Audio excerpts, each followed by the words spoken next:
What's going on, everyone? So it's going to be very interesting to see how this De'Aaron Fox with the Sacramento Kings plays out. Personally, I could be wrong, but personally, I don't see De'Aaron Fox being traded this season.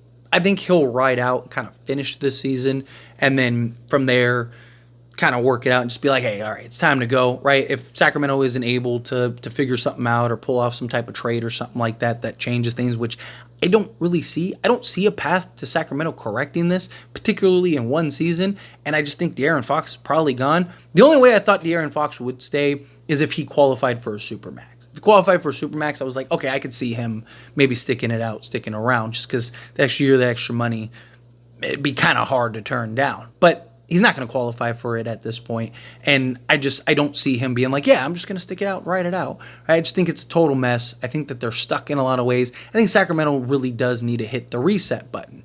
However, something that I touched on in a previous video that I really wanted to explore more, and of course, hear your thoughts and opinions down in the comments below, is the potential of a kind of point guard swap here. So you have a team in Sacramento that really needs a shakeup or a replacement for De'Aaron Fox, right? Because if you trade De'Aaron Fox, you're either going full tank, full rebuild, or you're looking to, try to get a piece in exchange for De'Aaron Fox that kind of keeps you in the mix, keeps you competitive, and then maybe buy you some time to work some stuff out. And then the other team would be the Denver Nuggets, who really need a shakeup, right? And there's a lot of talks about trading Michael Porter Jr., which they still could do if they wanted to, but there's a lot of talks about potentially trading Michael Porter Jr. Jamal Murray, wait till the offseason, right? Especially if De'Aaron Fox. Do you look to maybe swap De'Aaron Fox for Jamal Murray, right? Like, I know both sides, like Sacramento fans, probably going to say like no, right? Denver fans would probably say no. However, I actually think it makes sense for both teams, right? If you have to trade De'Aaron Fox, you're probably not getting anything better than Jamal Murray, right? And it still keeps you competitive and still like, you kind of get the De'Aaron Fox replacement, whoever you think is better, however you feel about it. From Denver's side of things, you get a guy that just makes more sense alongside Jamal Murray, right? De'Aaron Fox is one of the better fourth quarter closers, one of the best fourth quarter scorers, right? Gives you the defense, point of attack, right? Like, and he's a guy that I think would really complement Jokic a lot, right? And probably wouldn't get much better for Jamal Murray either. The problem is just like Jamal Murray is just so hit and miss and hot and cold, right? It's just like you have these games from Jamal where you're like, there he is. There's the guy, right? Like that's why he's gotten the money. That's why we won an NBA championship. And then you get these other games where you're just like, can this guy just like go, right? Like, who is this guy, right? Like, this isn't like, but it seems like it's getting worse and worse and further and far between, right?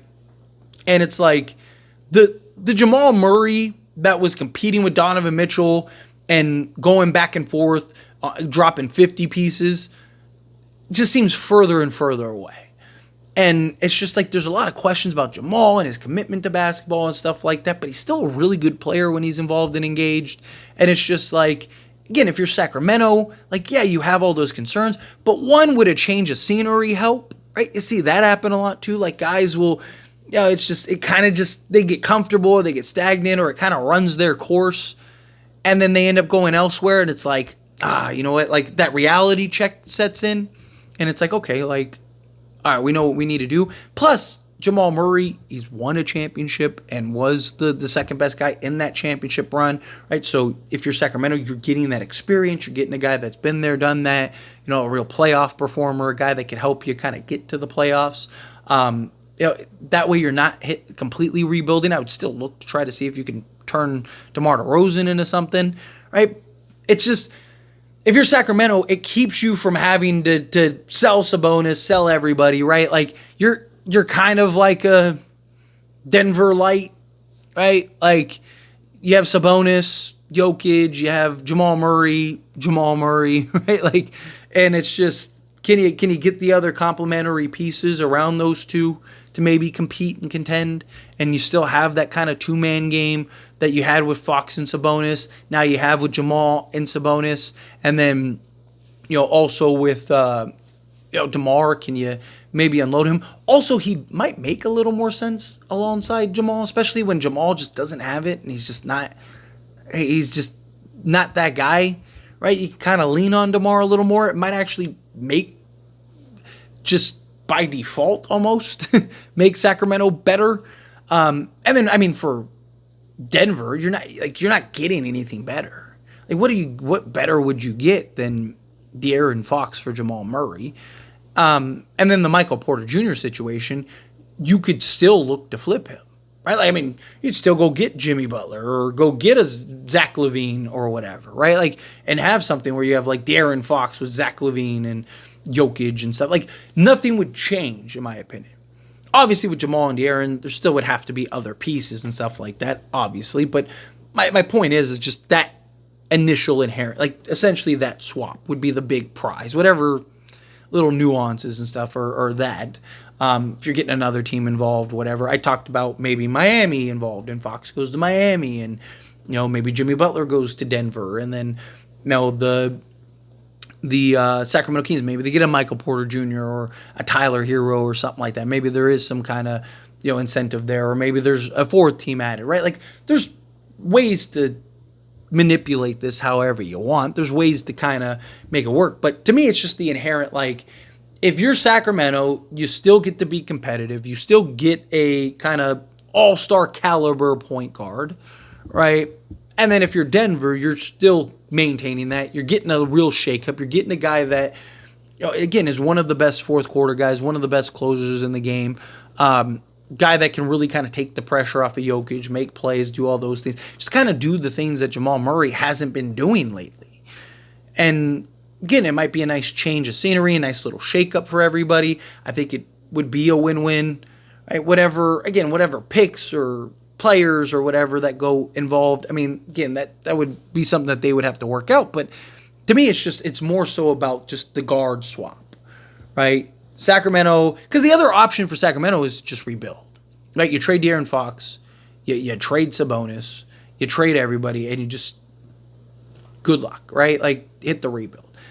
But it's a hard sell, right? Like, especially to Sacramento fans that are so good and loyal, and it's just like you just made the playoffs 2 seasons ago, and we're a top seed, and you had a hard-fought series against the Warriors, and it looked like you were on the right path and right trajectory, and you were going to, 2-3 years away from being one of the top teams and maybe hoisting the Larry O'Brien for the first time. It's just like, and then all of a sudden you look up and it's like, you're losing your franchise guy.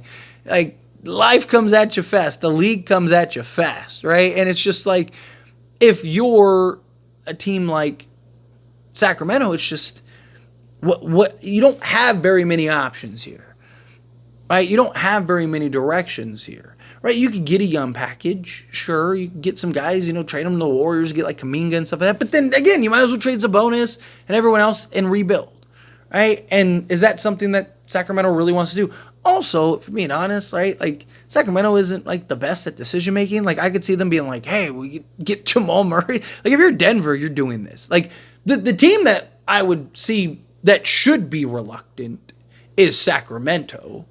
But I actually think Sacramento would probably be like, yeah, this is great, right? Like, just based on their decision making, right? Like, I can just see them being like, Jamal Murray, yeah, like we get a, and even trying to justify it as like an upgrade. He won a championship, but really De'Aaron Fox is the better guy right now, right? And again, maybe Jamal does get back to being the guy that they thought and wanted him to be, right? Maybe Jamal does kind of get back to being that all-star caliber guard for them, and and kind of gets to be more of the focal point, more of the guy alongside Sabonis and stuff, rather than like where he's kind of the secondary guy alongside Jokic, right? So it's just like maybe it'll kick him into gear a little more. Maybe it'll make him more like, I don't have Jokic to fall back on.